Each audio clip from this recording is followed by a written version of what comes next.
Olá, amigos do canal É Tempo de Oração. Mais uma curiosidade. E dessa vez vamos falar da epístola a Filemon. Paulo escreve essa epístola mais ou menos no ano 61 depois de Cristo, e é uma epístola, é uma carta a Filemon. Antes de nós entrarmos aqui, eu fiquei até de fazer um vídeo justamente falando sobre os chicotes de Cristo nos dias de hoje. E a gente vai fazer, no decorrer aqui, vamos terminar aqui essas curiosidades e a gente vai trazer esse vídeo, os chicotes de Cristo. Porque os chicotes que Cristo levou, as chicotadas que o Senhor Jesus Cristo levou no período de Herodes, Pôncio Pilatos, naquela época daquele governo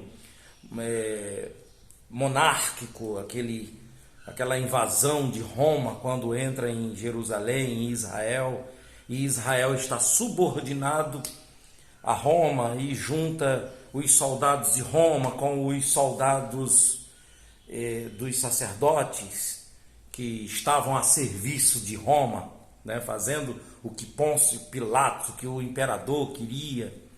Então, estava uma bagunça danada. Quando o Senhor Jesus ele veio, estava uma bagunça muito grande. Quando Roma entra e invade, toma ali o domínio de Roma, a partir, o reino predominante, é a partir de 160 anos antes de Cristo.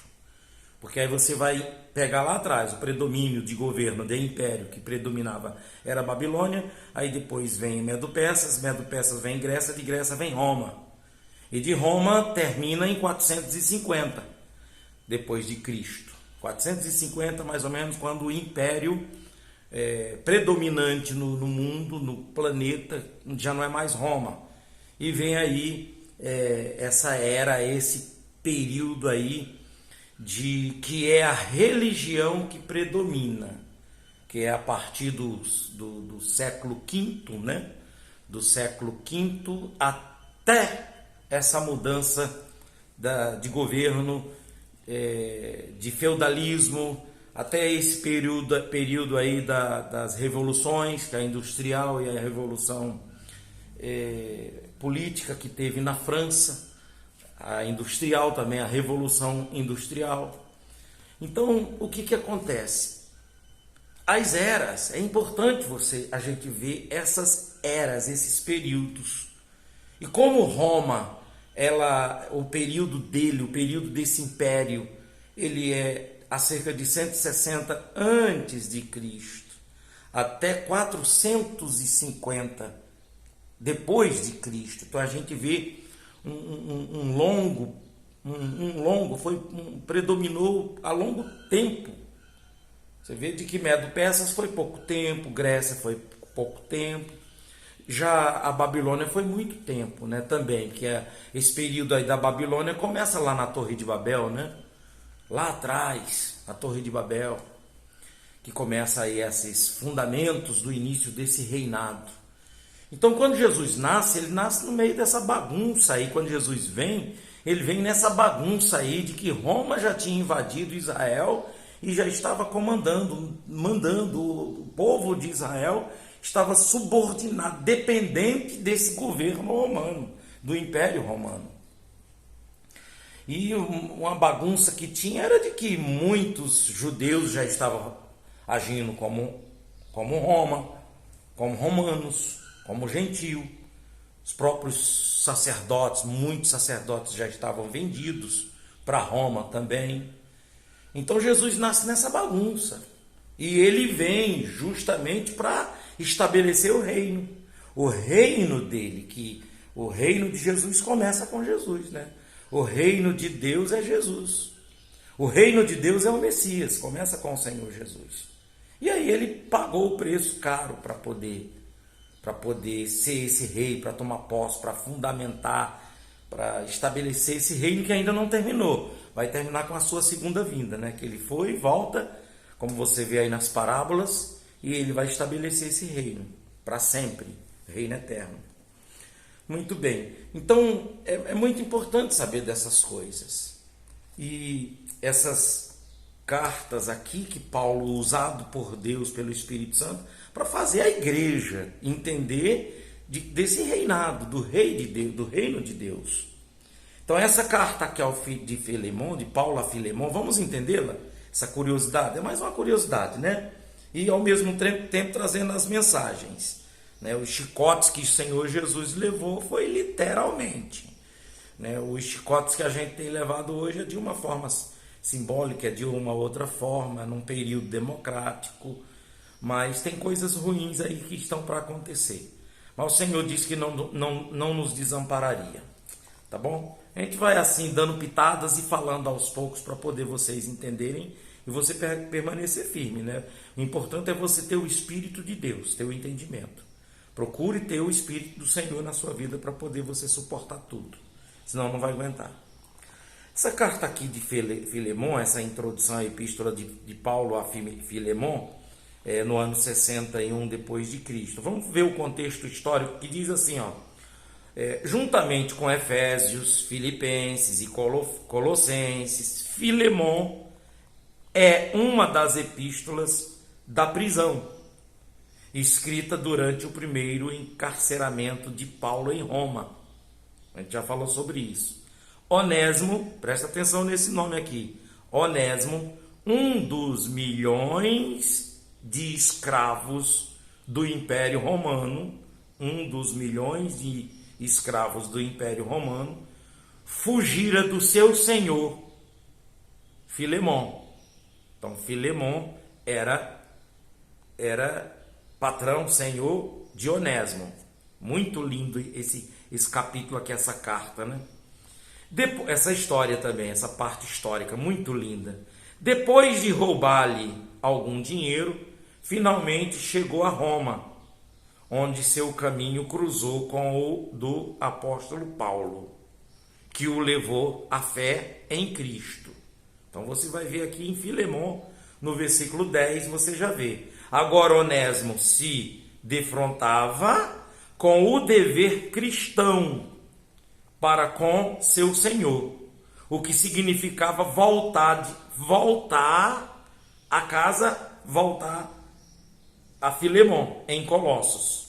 Então ele tinha que voltar agora a Filemon, porque ele não era livre, ele era um escravo fugitivo e ladrão, né? Que roubou o patrão, aí se depara com Paulo, Paulo evangeliza Onésimo, e Onésimo agora é cristão e a prática cristã. Isso é lindo demais, meu Deus. Queria até que você aproveitasse e prestasse atenção aqui, que eu vou pedir para você escrever. Dá um joinha aí enquanto você está assistindo, chegou nessa parte, já dá um joinha quem não deu. E sempre quando você receber o vídeo, já dá um joinha para o YouTube impulsionar o vídeo, tá bom? Uma vez que o castigo costumeiro em tais casos era a morte. Então qual era o castigo que Filemon teria que fazer com Onésimo? Matá-lo. Paulo escreveu esta maravilhosa carta intercessória em favor de Onésimo. Filemon não era o único crente a possuir escravos na igreja em Colossos. Você pode ver também lá em Colossenses capítulo 4. De modo que esta carta oferecia diretrizes para que outros senhores cristãos tratassem seus irmãos escravos. Tratassem seus irmãos escravos. Tratassem com amor, com consideração, como irmão. Paulo não negou os direitos de Filemon. É preciso você ler a carta toda aqui de Filemon. Quando você lê a carta toda, aí você entende porque Paulo escreve a Filemon, que era senhor de Onésimo.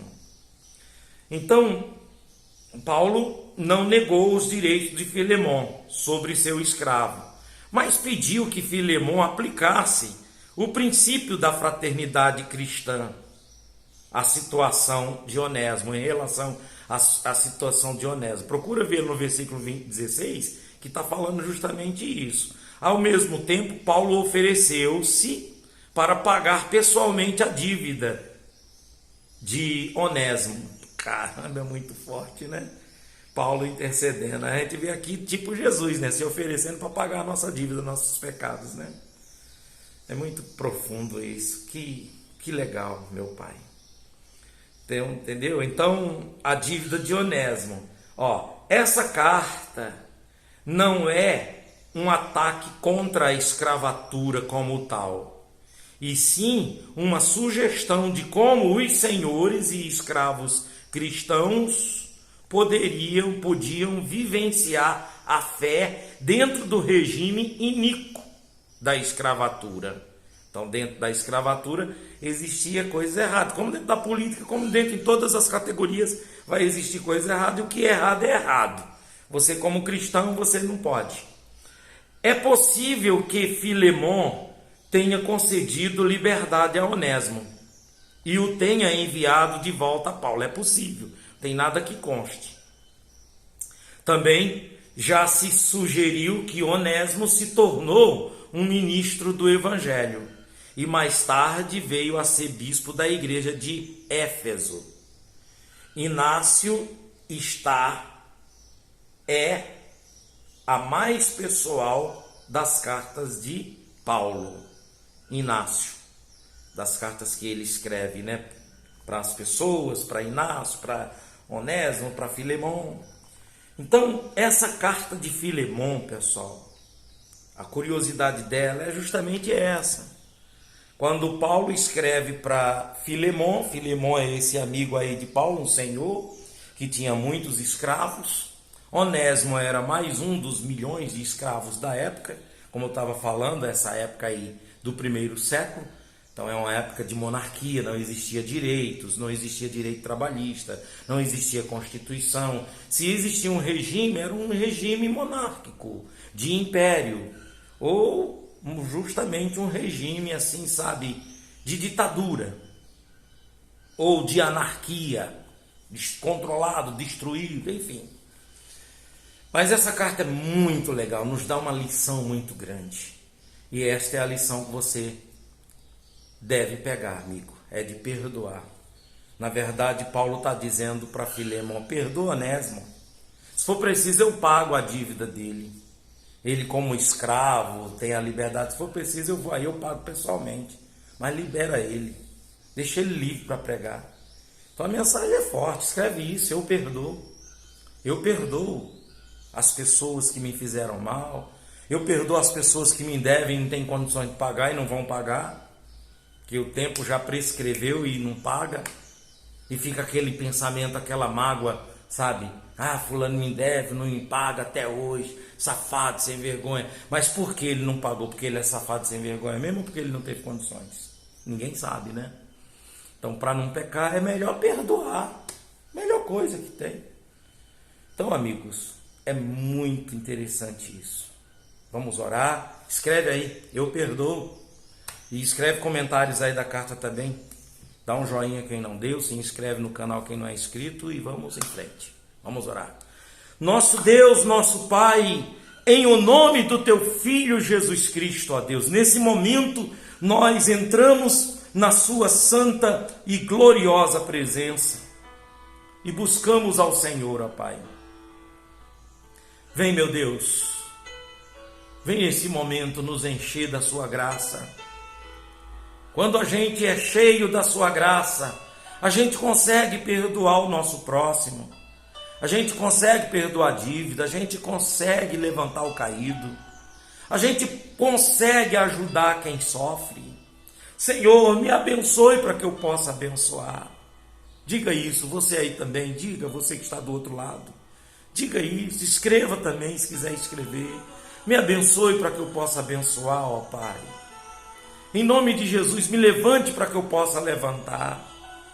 Oh, meu Senhor, eu quero entregar nas Tuas mãos a vida de todas essas pessoas que oram comigo. Essa pessoa que recebeu esse vídeo, esteja no grupo de família, de amigos, numa lista de transmissão, ou então que recebeu através das notificações do YouTube. Senhor, venha ao encontro dela, dá força para ela, dá coragem, ânimo, saúde, prosperidade, Pai. Abençoe esse dia de hoje. Que esse dia de hoje seja um dia de luz, de paz, de alegria, de boas novas. Em nome de Jesus, eu abençoo esse dia. Amigo, esse dia está abençoado na sua vida, crê nisso. Em o nome do Pai, do Filho e do Espírito Santo. Em nome de Jesus. Continue orando aí se você quiser. Continue buscando a Deus. Fale com as suas próprias palavras. Mas seja forte e seja feliz. Que Deus abençoe a todos e até amanhã a partir das 5 horas da manhã nesse canal É Tempo de Oração. Deus abençoe.